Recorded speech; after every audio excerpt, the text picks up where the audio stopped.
Hi, I'm Coach Corey Wayne, and this is my video coaching newsletter. And the topic of today's newsletter is going to be how long can a person hide who they truly are? Well, as I discussed in 3% Man, what you typically see in most cases with normal human beings is that, and this is going to happen after you spend a lot of time with them, you start dating, you get to know them. It's once a person really becomes comfortable, they feel like you know them, they know you. Because when we first meet each other, we always kind of have a mask on. We're putting our best foot forward. We're trying to present the best side of ourselves. So the other person likes us, wants to date us, wants to do business with us, wants to become our friend, whatever happens to be. Because we're always selling something. We're selling ourselves, they're selling themselves to us. And you either are successful at convincing them to buy what you're selling, or they're successful at convincing you why they shouldn't buy what you're selling. So this particular email is with a guy. He got involved with a woman who I guess he was dating for about 3 years. And when he started dating her, it's like she was a former drug addict. She'd been in and out of jail. And because of her personal problems, she ended up losing custody of her kids and the ability to be a parent. But he says for the most part, their relationship was fairly good. And then, but she just had a lot of problems, a lot of issues. And so he ended up breaking things off with her. And then she was nicer to him. They continued hooking up. And then he thought, you know what, things are so good, let's just go ahead and get back together. And then after that, she started rubbing another guy in his face, and he saw a whole other side of her that's kind of surprising. And he's going, how could she have hidden this? But when you look at her history and then you see how she behaved, it's really shouldn't be a surprise. Because character is destiny. People typically don't change who they are. They may become a better version of who they are, but they typically don't change. And this particular woman, another thing that kind of jumped out was that she'd had nothing but bad relationships, and every guy she'd ever dated had cheated on her. And you got to remember, like attracts like. People that like the same things tend to like each other. People that are constantly dating or get involved with people that are disloyal or unfaithful, typically they're, and every relationship is like that, then obviously on some level that's kind of their character as well. Because maybe a girl dates a guy, she loves him and trusts him, and then he violates her trust, he cheats on her, and then the relationship ends because of that. And maybe it's like a one-off, those things are going to happen. But when you talk to somebody and every single person that they've always been involved with has always cheated on them, then you have to look at that and go, well, that's that person. That's obviously something they're doing, they're saying, the vibe they're giving off.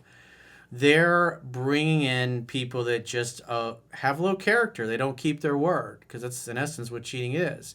You made a commitment, and then you violated that commitment. You didn't keep your word. In other words, your word doesn't mean anything. You'll say one thing and do another, typically like what we see politicians doing. So with that in mind, let's go through his email, because when I read this and he tells me all these things that were going on with her and her history, I mean, if you want to have a healthy long-term relationship free of drama and arguments and a woman being difficult, find a girl that loves her dad, admires her dad, respects his authority. He's masculine. He's the leader of the household. His wife respects him. The other daughters respect him. They treat him with kindness. And when he makes a decision, everybody respects it. Not the type of relationship where the family's together and mom just browbeats the dad and nags him and complains until eventually he just throws his hands up and says, whatever, let's just do what you want, just to get her off his back. So the more troubled her relationship, or I should say more troubled or non-existent the relationship is with the father, especially if she hates her dad, typically she's going to be hell on wheels to date, because there was nobody there to teach her how to act normal, how to behave like a lady, how to judge other people based on their character and not so much their words. And if, and like in this case, a woman just comes from a bad background and has a truckload of problems, and then you decide to get involved with her, you can't say that you didn't know any better or that she hid this side of her. This should be expected, that she kind of turns out this way or behaves this particular way. So with that in mind, let's go through his email. He says, "Hi, Coach. I'm reaching out to better understand what happened at the end of my relationship so I don't make the same mistakes. I was with a girl for almost 3 years, and although she had really great qualities, as she was sweet, caring, and a giver, she also had some extremely rough baggage and lots of trauma.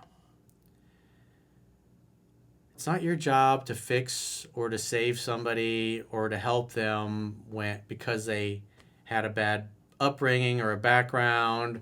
Because a lot of guys get involved with these women, they're totally taken with their beauty and their sex appeal, and then when they hear about the truckload of problems and the background that she came from, they think, I can fix this girl. I'm going to save her. It's kind of like we all got women that we know that we've met over the course of our lives that are constantly dating the same kind of guy. Every guy would be perfect if I could just fix this one thing. And they go out with dudes that are fixer-uppers in essence. The guy might have a lot of great qualities, but he's got a lot of really negative qualities, and she thinks if she's just nice and babies him enough and mothers him enough that she'll correct that bad behavior because he's just got such an awesome girl. And it's not your job to fix somebody or to change them or to save them or to solve their problems. You're looking for somebody that's on your level, somebody that's ready, willing, able, and open to having a relationship, somebody that has high character, somebody with similar goals, similar values.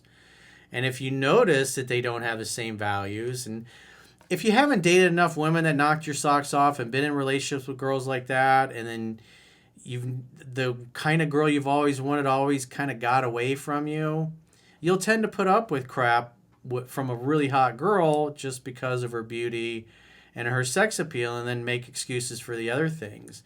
But when you learn to love and value yourself and respect yourself, and you have enough life experience, and you see over and over again that people of low character just kind of always are like that, then in the future when you encounter people that tell you about their history, like this woman told this guy, then you kind of know what you're dealing with and what to expect. Now, it doesn't mean 100% of everybody is a bad or throwaway person that comes from a difficult background. But what does mean there's a very high incidence of people that, quite frankly, are just messed up because their parents did a terrible job. And our society is full of those people. When you look at the men that are in prison, the overwhelming majority of men in their prison came from single-parent households where there was no dad. There was no dad to teach them right and wrong and to chill them out. And so, therefore, they had no chill. I mean, we see videos on Twitter all the time of people losing their shit in a fast food place and destroying the restaurant or whatever, just behaving in a way that is just something that you don't expect to see. It's like they're behaving in a way like society has collapsed almost. And they're just wrecking shop in these restaurants because their meat wasn't cooked properly, or it was missing pickles, or they didn't have any mayo or whatever. They just lose it and destroy somebody's restaurant and cause a lot of damage and act like they're entitled to do it with no repercussions. So again, as Maya Angelou said, when somebody shows you or tells you who they are, believe them the first time. He said, in the beginning, she told me every relationship she'd ever had, she had been cheated on, beat, and abused. She'd been in prison due to being a former drug addict, and she'd had 2 kids that were taken away from her. So when you hear that, you can feel sympathy, empathy for her, but you have to assume that that girl's pretty messed up. And if she's in a fearful state or she's angry, that's when the real nasty side of her is going to come out. In other words, when she's emotionally hijacked, that's when you're going to typically see the negative side. He says, despite all of this, I had such chemistry with her that I gave it a chance and fell in love with her. Captain Save-A-Ho to the rescue. While I did see the insecurities show often and the traumas come up, I often helped her through it each time, though it was a lot of work. Well, girls are naturally a lot of work. And then if you got one that has a truckload of problems like this one, dude, I have to say you're kind of a saint for putting up with it. Because most normal guys would be like, check please, I'm going to pass on this one. Fast forward to 2 months ago so keep in mind all those things that we told you in the beginning. Remember, character's destiny, right? So he says, fast forward 2 months ago, after a dangerous encounter she put us in involving the car, I decided to end things. So what does that mean? Road rage. She decided to play smash up derby. Again, she's been cheated on. She's been physically abused by people that she's been with in the past. And every relationship was like that. So we have to assume she's a person of low character or of poor character.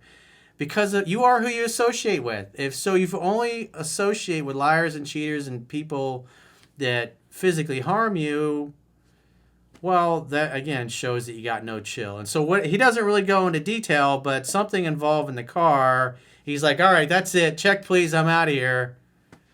But when we hear the truckload of problems she had in the beginning, it should have never gotten to that point. And so probably things were bad for a while, and then she just kind of totally went over the edge and made a mess of things. And he finally was like, all right, I got to get out. I'm out. Check, please. He was tapping out. He says, though she was always kind to me, she always made bad and reckless decisions in her life. Character's destiny. But this time it affected the both of us. And so this encounter was the last straw for me. So she told him all of her problems and all of her trauma and the bad boyfriends in the past and plus the fact that she'd been in prison, lost her kids. And he thought, I can work with this. Yep, this would be a great girlfriend to have. And so she endangered both of them. We don't know what she did. Maybe it was a road rage. Probably has something to do with the fact that she couldn't chill out. She had no self-control because Dad wasn't around to do that. He says, I then was still hooking up with her off and on for a month before deciding I wanted to go back. I was on a trip to the UK, so I sent my apology message via text by sending this heartfelt letter saying I'm sorry for breaking it off and that I'd like to work things out and I'd like to see her in 2 weeks when I'm back. Well, you shouldn't be sorry for breaking it off. You basically said, hey, your bad behavior was my fault. That's basically what you said. It wasn't anything you did, honey. It was all my fault for breaking it off. I screwed up because I dumped you because you acted crazy or whatever. Whatever it was she did. So now what you're doing is you're enabling her behavior, which is probably what you've been doing from the beginning. And it was so obvious it was going to end this way. It's not like she hid who she was. It's like her behavior was consistent. She, as he said, she consistently made bad decisions. She was so sweet before and so in love with me that I just figured she'd respond like her normal self, letting me know when we were able to meet and talk. I was wrong. Instead, she got very angry at me for no reason because deep down she knew you should have never come back. And then on top of that, you basically said it was your fault for her behavior, which is weakness. So that's going to piss her off. And she started posting things with another dude's band merchandise shirt on and pics of her ass in a bikini on Instagram to try and invite attention and make me jealous. Remember, this is a woman who got cheated on by everybody. So now you're seeing this side of her because you're not together anymore.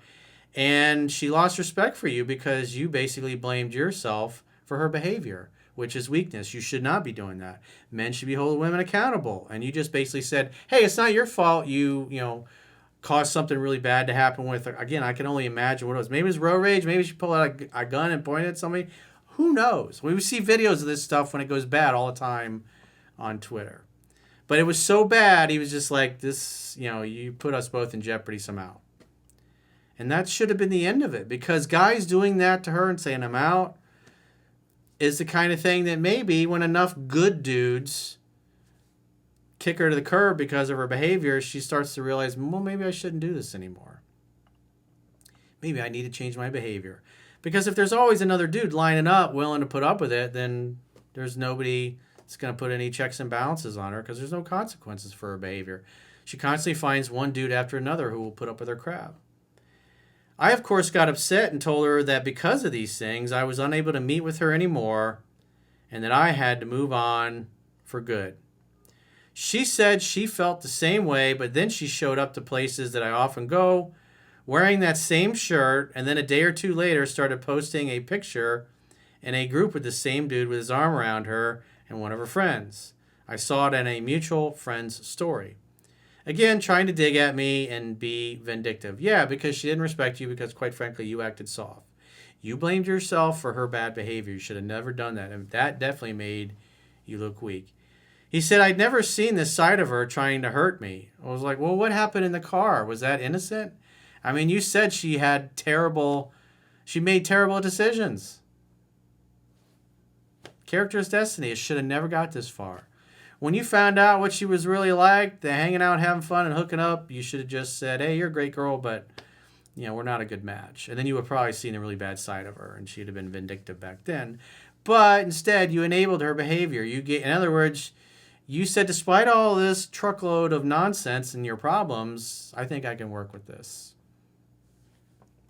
I've now cut contact completely and will be moving on for good and never look back. I want to ask, was it my apology that made me look weak? Yeah, definitely, because you blamed yourself for her behavior.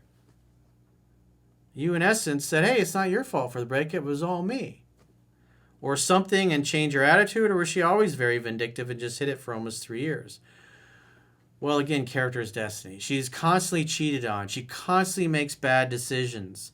So, and then whatever happened with the car, probably because of a lack of self-control, the bad side of her came out. So this should not be shocking. It is what it is, but thankfully for you, you are now out of it. Hopefully you don't go back, because if you go back, you're enabling her behavior.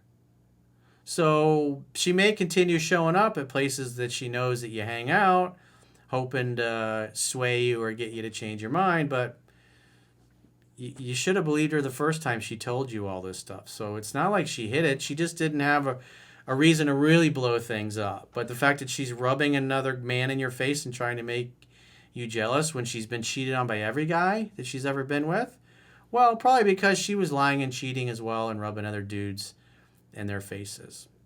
So none of this is surprising. When you hear a woman's background, like she told you her background was, that should have been like, hey, well, it's been great meeting you. I wish you all the best. Because you got to be man enough and smart enough and have enough self-control to go, sometimes the juice is not worth the squeeze. In this case, it definitely was not.